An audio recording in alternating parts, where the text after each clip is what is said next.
ഞങ്ങൾ butterflies woman ഹോസ്റ്റലിനെ represent ചെയ്താണ് ഈ പ്രോഗ്രാമിൽ പങ്കെടുക്കുന്നത്. ഈ പ്രോഗ്രാമിനെ കുറിച്ച് ഞങ്ങൾ കേൾക്കുകയും പിന്നീട് ഇതിനെക്കുറിച്ച് ഹോസ്റ്റലിൽ ഡിസ്കസ് ചെയ്യുകയും ചെയ്തു. ഞങ്ങൾ ഇതിനുവേണ്ടി ആദ്യം ചെയ്തത് ഒരു സ്ഥലം തിരഞ്ഞെടുക്കുകയായിരുന്നു.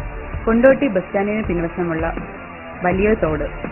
നഗരങ്ങളുടെ പുറമോടി കൂട്ടാൻ വേണ്ടി വേസ്റ്റുകൾ പുറംഭാഗത്തു നിന്നും ഈ തോട്ടിലേക്കാണ് ഓരോരുത്തരും വലിച്ചെറിയുന്നത്. ഹോസ്പിറ്റൽ വേസ്റ്റുകൾ, ബിവറേജസ് വേസ്റ്റുകൾ, പ്ലാസ്റ്റിക്കുകൾ, മാംസാവശിഷ്ടങ്ങൾ തുടങ്ങിയ പലതരം വേസ്റ്റുകൾ ഞങ്ങൾക്ക് ഇവിടെ നിന്ന് കിട്ടി.